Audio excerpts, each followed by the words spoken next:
This is Not Your Father's Fundraising Podcast, a podcast about, you guessed it, nonprofit fundraising. This isn't the first podcast about it, but definitely not like any others you've listened to. This is a podcast for fundraisers, by fundraisers. No boring charts or the same stale best practices you've heard for years. No ideas that only work in theory here. No concepts from people who aren't in the same trenches as you are every single day. Each week, you'll get practical strategies and tips to craft messages that engage donors and raise more money. This isn't smoke and mirrors. Everything has been pressure tested in the real world. Plus, you can start using them as soon as the episode ends. Now, here are your hosts, Ryan Thomas and Steve Thomas. I'm your host, Ryan Thomas, Vice President at Oneicity. And I'm Steve Thomas, CEO and one of the founders of Oneicity. We started this podcast because you know that this work doesn't stop at the door of the office, the end of your week. And we were at barbecues and having dinner with people, hanging out with people, talking fundraising, and they were talking about what to order or what's going on in the world or sports. And we got eyes glazed over and people would leave the table from us. So we start our own podcast where they can't leave the table, and we don't know if you click out of the episode. So here we are.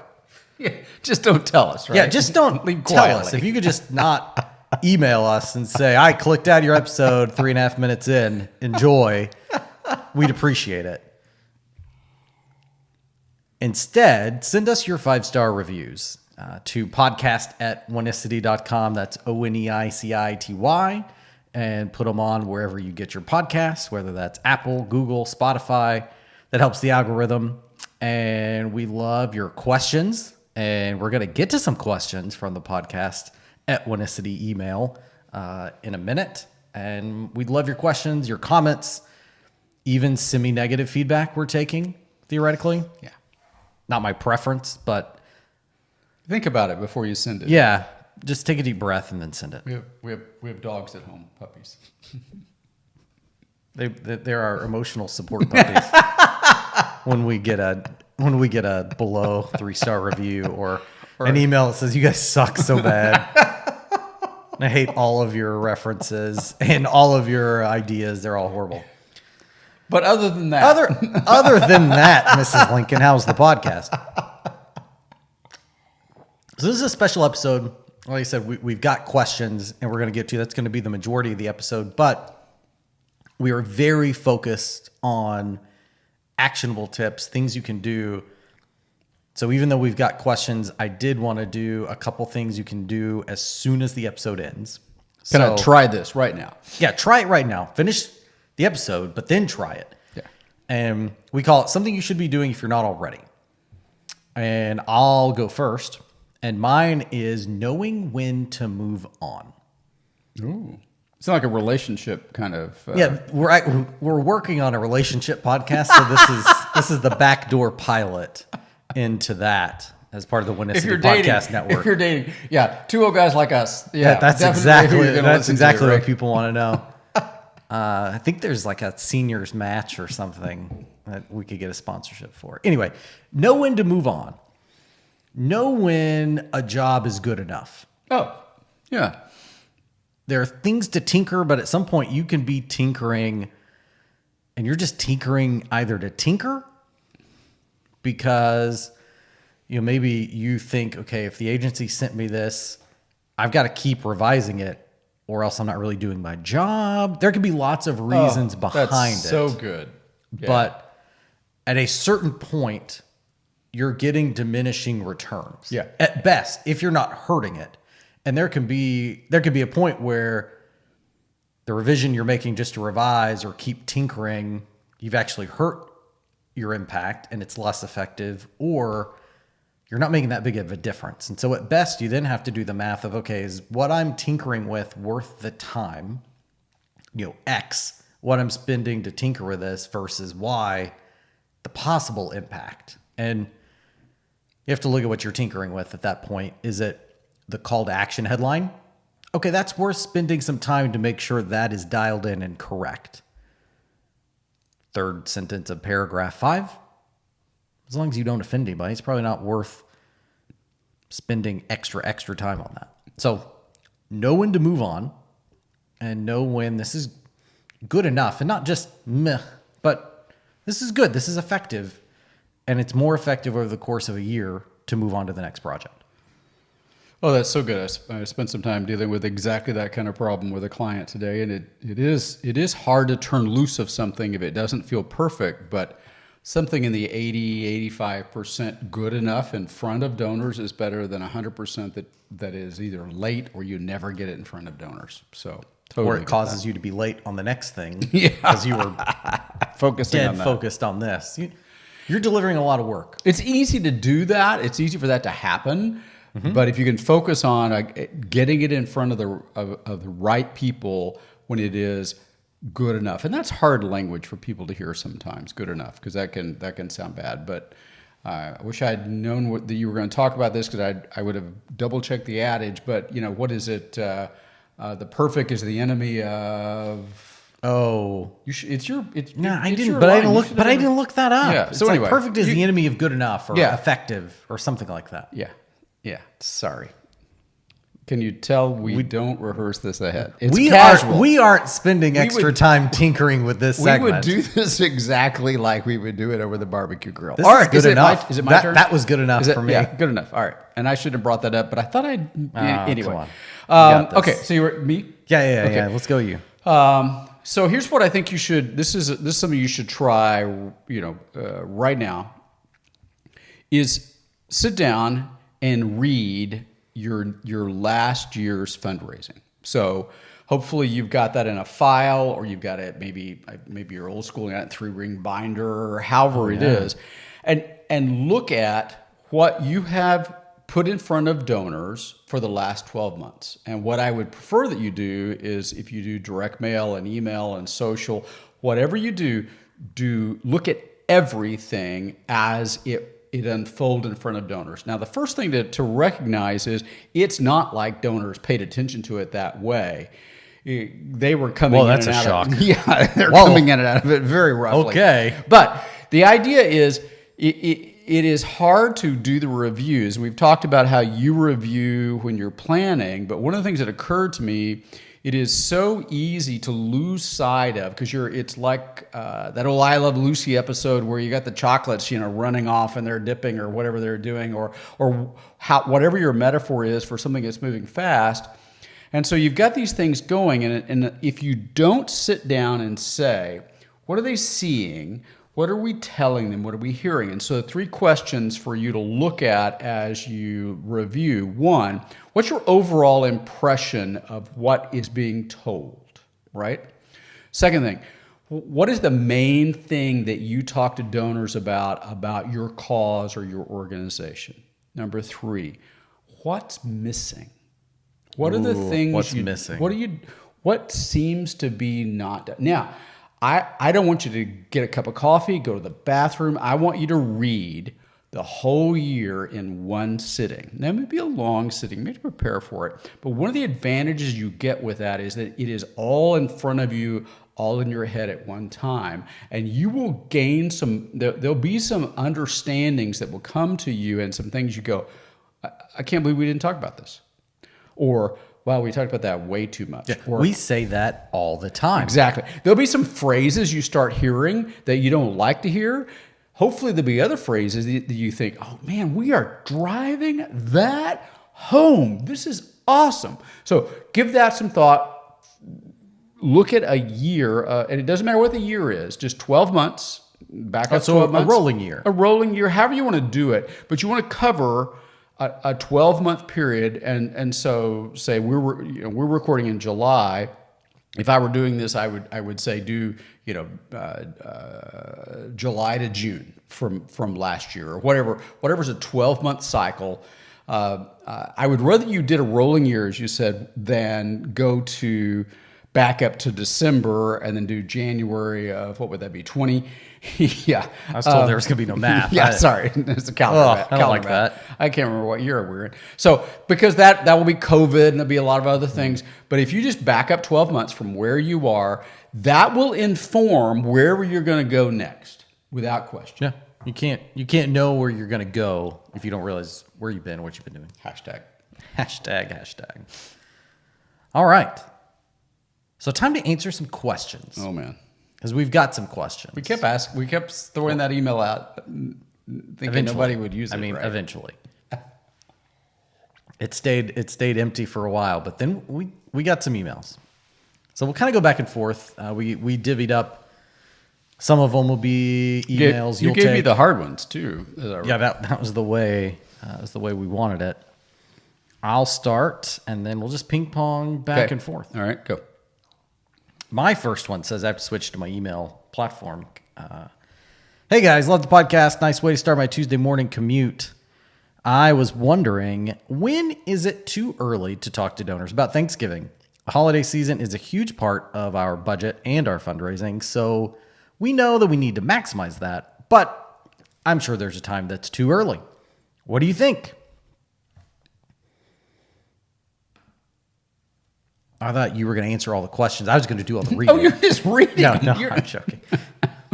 So, knowing when to do that, it's a really good question. And we're leaving names off unless you send us a clever hints from Heloise kind of, wondering in Wenatchee. Oh, that's hilarious. If you do that, we'll read your name. Otherwise, I didn't get any of that. I didn't get any of those either. But otherwise, we're going to leave off your name. You'll see, we'll just take Thanksgiving for an example, but this applies to any holiday or any calendar event. Calendar-based deadline kind of thing, that you've got going on at your organization or in your cause. Like everything else, your mileage is going to vary, but Thanksgiving specific, you'll see Thanksgiving hit your mailboxes in August. Oh, yeah. Next month, I know I'm going to get, and I know who they're from. Yep. A few organizations I give to who will talk to me about Thanksgiving next month. For me, that's too early, but it does show that there's a strata because it's working for some people to some extent. It does. Normally, September is kind of when I become Thanksgiving eligible in my brain with many of our clients. But, like I said, your mileage may vary. So here's a way to know if it's too early to ask donors for a Thanksgiving gift, in this case. Is there an actual reason for them to give a gift? Or does this just help with your budget? Yeah, there you go.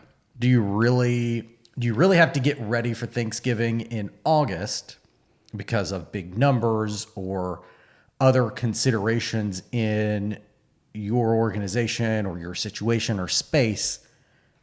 Or are you just trying to get ahead of budget? If you have actual reasons why you've got to start getting ready for Thanksgiving in August, then by all means explain that to a donor. Don't just say, hey, give us your Thanksgiving gift by Labor Day. Yeah. Tell them, hey, we have so many people in our area who come to us for Thanksgiving. There's literally no way we'd be able to get all the turkeys ready, stocked, etc. if we didn't start now. Yeah. So please help. Yeah. So that's how you know. Ask yourself, is there a real reason for this gift from a donor right now that would help, or do we really just want your money to help budget? Yeah, and that's where you use the because formula and make it really clear. We need you to give toward Thanksgiving. You can also sprinkle in the season, Thanksgiving season, and then extend that from the November date into wherever you begin that. But it is hard for people to understand, but they will understand if you communicate the because part. Why are you doing that? Yeah. Okay. So now it's your turn. Okay. So Hope yours is harder. Yeah. Well, the answer could be harder. So this question is, thanks for the information. My question is, how do you get a nonprofit started? Where do you begin? What's your best fundraising tool as a startup nonprofit? Direct mail. Yeah, buy a bunch of ink on paper. So first, assuming we're not talking about the IRS stuff and the board stuff and all the legalities. Yeah, we're not lawyers. Because we're not going to do that. Once you get into the marketing and fundraising world, we'll give you some advice. So once you're set up, right, then the very best place to go is to start with people you know and people that you've talked to. And I think that what I would do if I were doing this is I would go at it with two ways. The two tools I would use, if you're physically around the people that are your friends and the community that are a part of you setting this up. I would I would have a dessert, I would have a coffee, I would have if it's appropriate for your nonprofit, a mixer. I would do something to gather a few people, and I would tell my story and use it to build the reason why your organization exists. Talk about scaffolding. I've got a scaffolding question coming. So spoiler alert. Yeah, spoiler alert. So the idea is if you can make the case with a group of people, and then not only present your case for them to give financially, but present your case for them to go out and find 2 or 3 or 1 person that they will bring into the fold. And again, we've talked about recipes, how you need to make it very clear. I need you to tell your friend this, or I need you to bring your friend to our next coffee, or I need to do this. The temptation is to just say, hey, I need you to give, and they, if you make a good case and you have a good relationship with them, they're going to give, but you're trying to build and grow. So spend some time doing that. Second thing you should do is do exactly that same thing in the social media land. Leverage your Facebook, your Twitter, Instagram. If you're on Twitter, if you're on Instagram, wherever the place is, my guess is Facebook is probably going to be the place most people are going to make it work, unless you're doing a young millennials kind of thing, and then maybe it's the talk. I don't know. We're all gone. Yeah. What you want to do is make sure that you are doing exactly that same thing. You're gathering some people, you're making your case, you're presenting the platform, the scaffolding piece, and then asking them to share the knowledge. Can you do that? One of the things you always want to make sure you're doing, particularly in a startup situation, is you're gathering email addresses and you're communicating with people. It is not an easy battle to start up, and the trick is to communicate well, handling these principles, making sure they're all out in front of you as far as what you're doing, and you're clear about the need for what you're doing, how you're doing, what the people are going to come along with. If you do that, it will begin to grow. And one of the things that makes it possible for you to do this is presenting your fundraising case, the story, well, and getting it in front of people. You alluded to direct mail. Unless you've got somebody who's going to fund you, or you've got some big cash to throw at this, direct mail is really a hard place to start. It's like building an app. It's kind of like, I don't think that's a great idea. It's really cool. Yeah. So start building email. Make sure that you put obviously I realized I skipped over a step that I would absolutely recommend. Make sure you've got a great platform of a website for people to go to.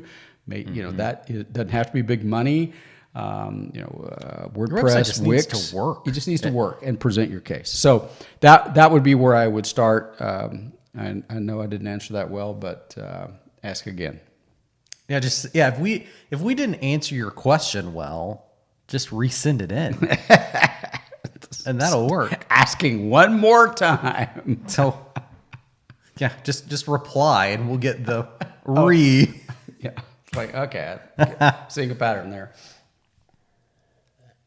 Okay, this email, there's a reason I kept it kept it on my side. Not that I delete lots of them. It was an easy one. It was easy, but then it also speaks to something that not that I'm passionate about, but I like. So, and I like when people, I think they know, they can play into our ego. So I'm going to read all of hey, I love the show. Oh, I skipped all of that. I know, but it's that one of the ones said I was so much taller than I sounded.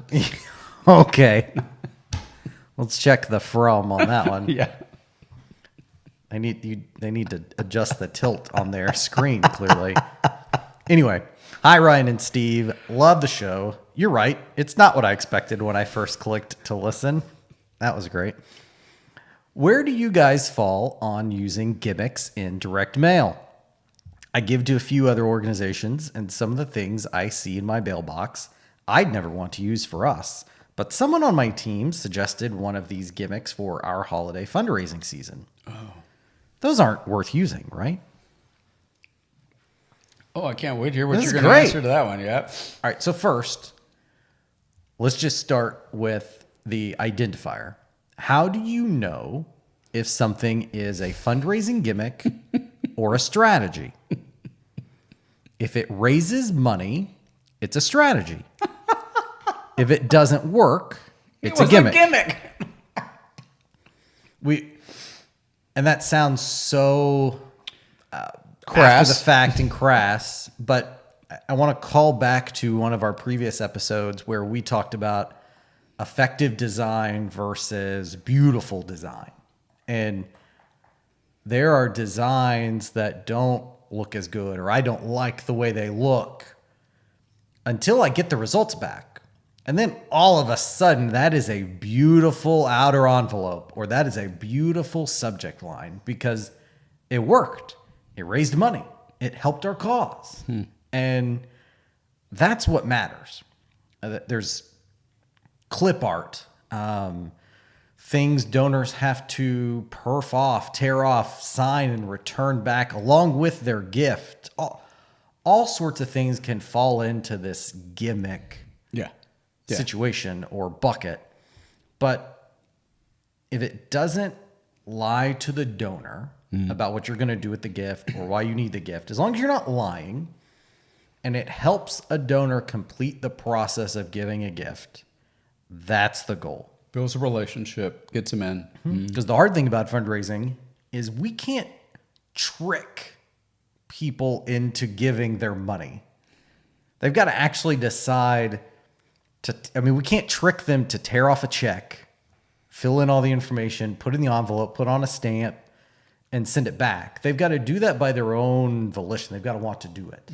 And if a weird image that I don't like, I think looks dumb, or a piece of paper they've got to tear off and include, if that helps the donor take their intent and turn it into action, which then helps the ministry or the organization, helps our cause, helps us save more sloths, I'm all for it.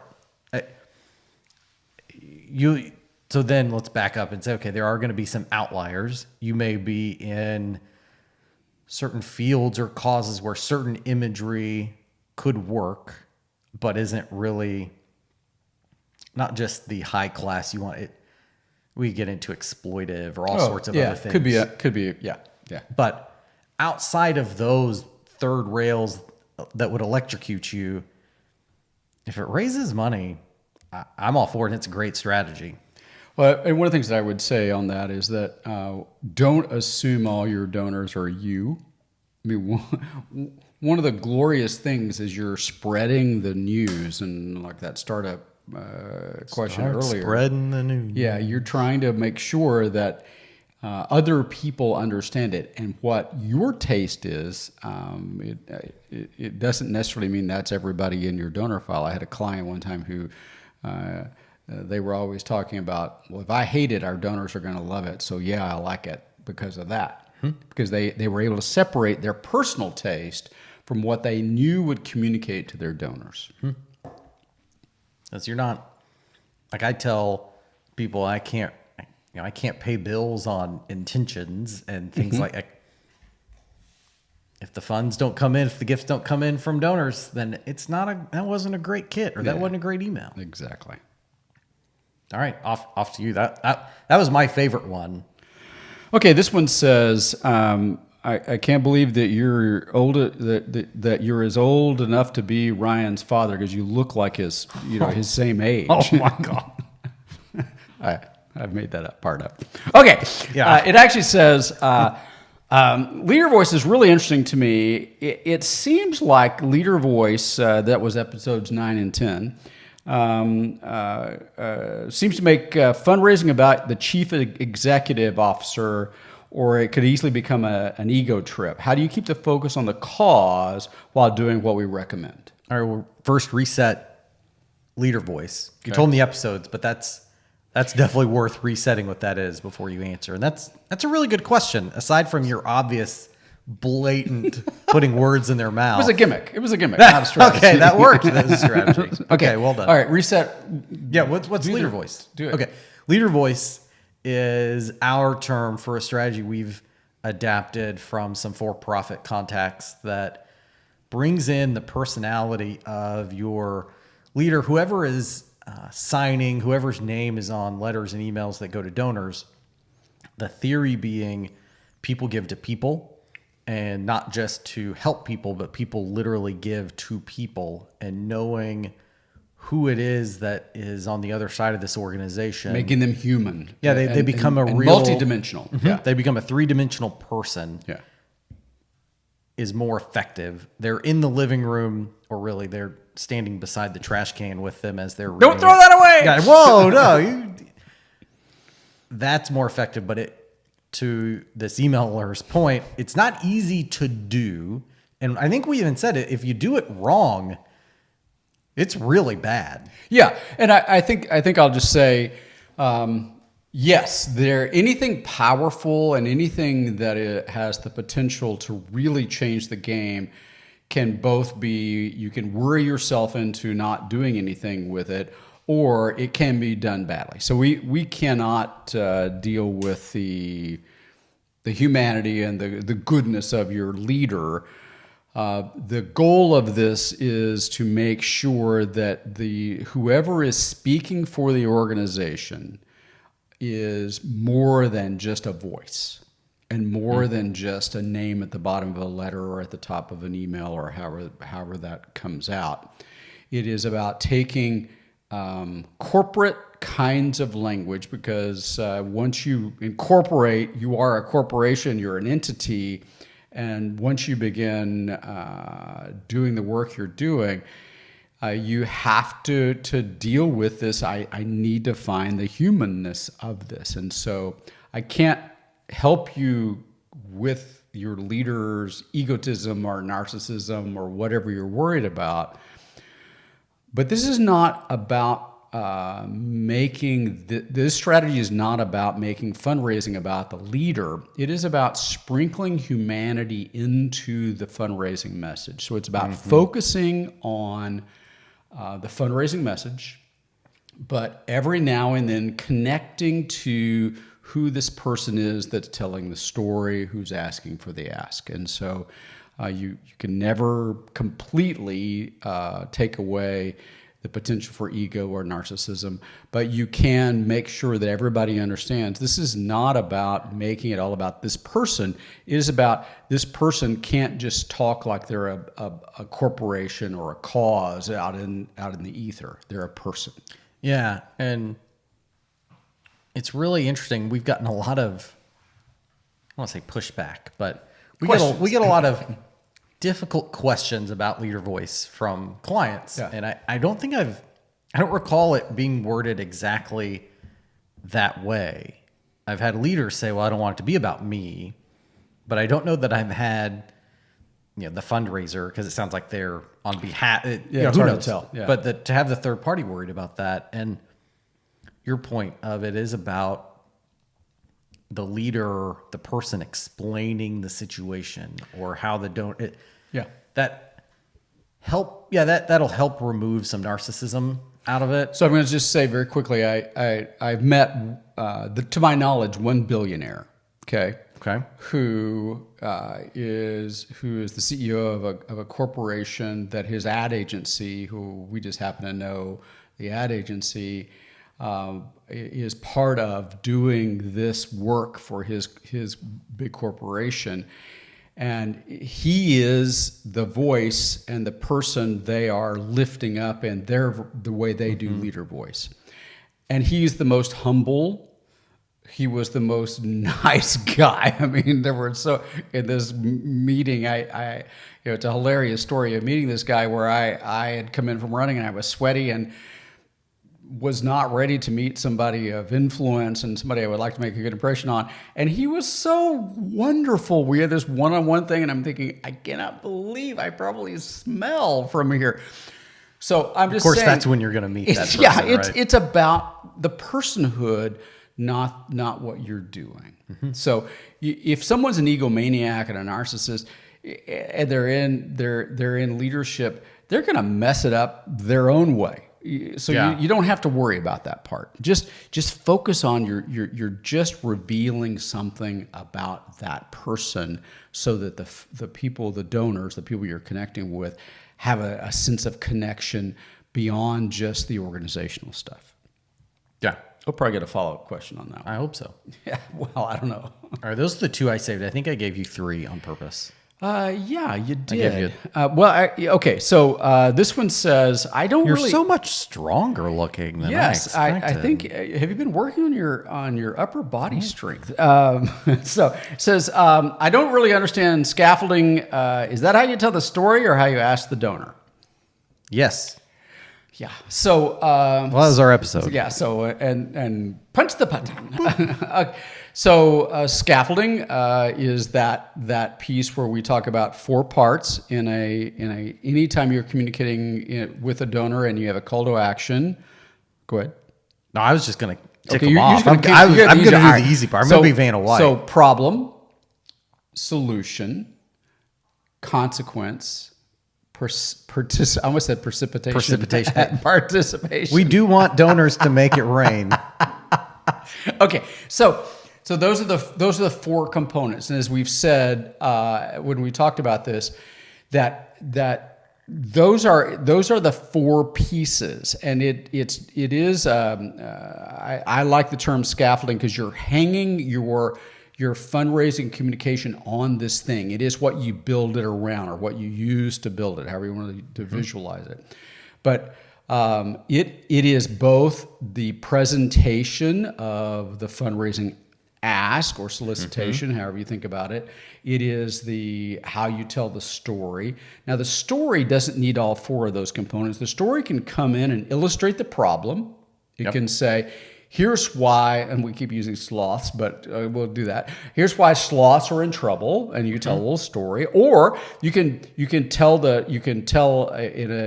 a discursive kind of you're doing the exposition of this. Here's the problem, and then you tell about this your portion of the solution. How one of the sloths in your sloth rescue. Yes. Forest farm, I don't know what it would be, how they're doing, or it can be the story can be part of the consequence. So the story doesn't fit in the scaffolding, in terms of the story has to have all those pieces. But the story will illustrate one piece. Maybe the story comes in and out, but the scaffolding part are those 4 pieces. The story can illustrate, the story can run alongside. But the story is separate. Does that make sense? Yeah. Yeah.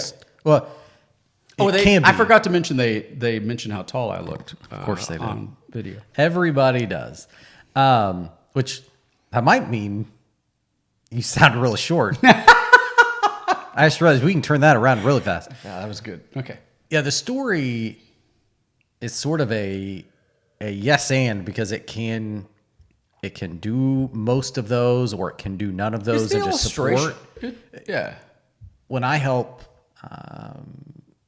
sometimes clients and sometimes new members of the team get it, some of the ways I help somebody kind of grasp it is either at the beginning of a project, writing out problem, solution, participation, consequence, and then putting just what are those for this situation, for this appeal, for this communication to donors. What are those?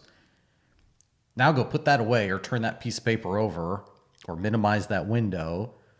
Write your project, do your thing, tell your story, then pull both those up and make sure you've got all of those things in it.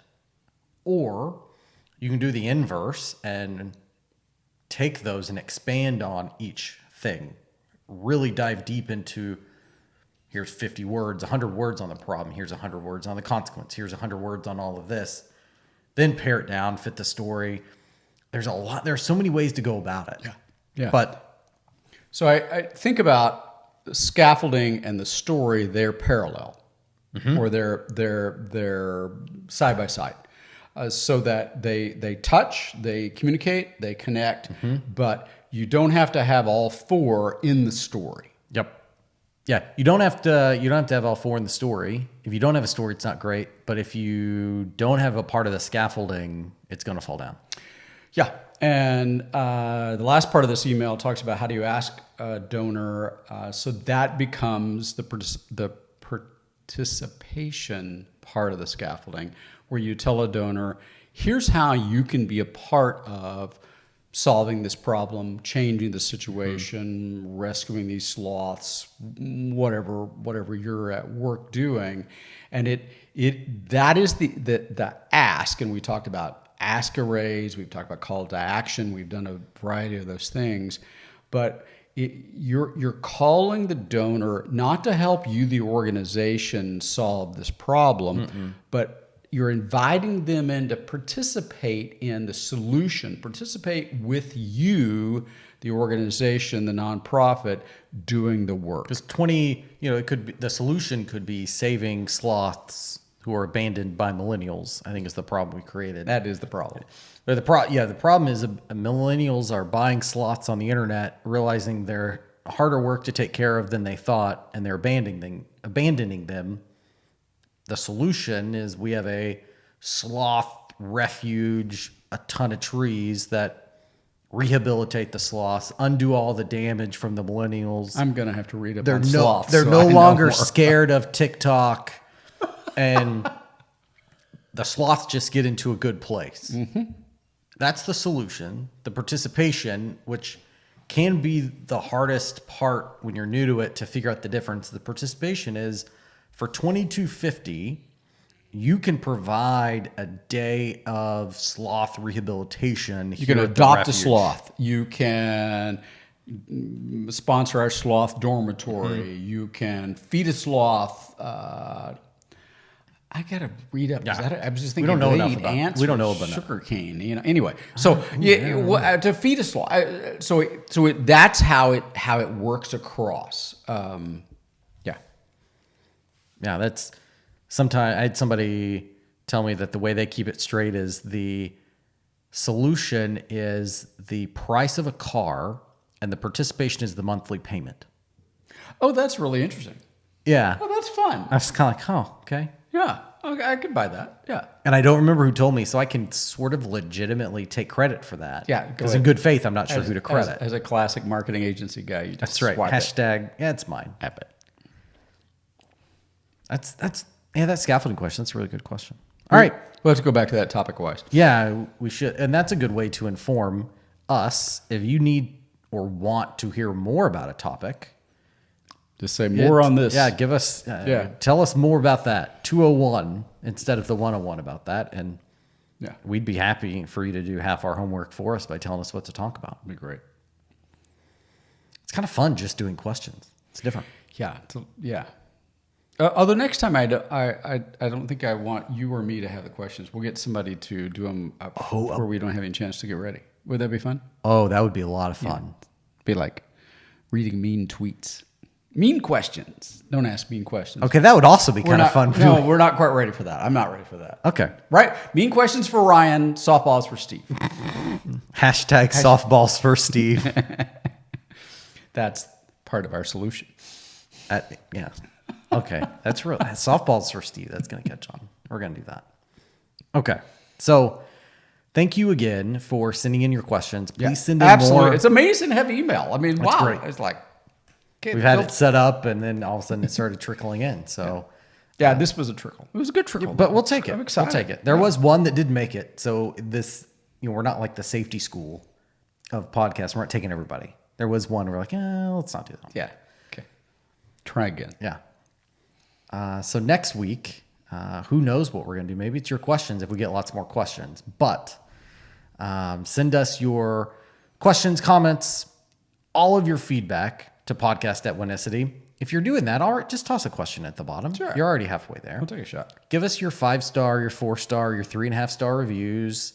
on Apple, Spotify, Google, wherever you're listening to your podcast, give us a good review. Anything less than 3.5, we're not interested in. Just from a self-esteem issue. Yeah, from a self-esteem, I don't want to hear We're it. going to keep trying this. Yeah. And so next week, on our next episode, we're going to talk about why your next event should be an obstacle course race. I'm Ryan Thomas. And I'm Steve Thomas. Thanks for listening. Thank you. Thanks so much for listening to this episode of Not Your Father's Fundraising Podcast. If you've enjoyed the show, please feel free to rate, subscribe, and leave a review wherever you listen to your podcasts. We really appreciate that effort. Tune back in next week for another fresh episode of Not Your Father's Fundraising Podcast.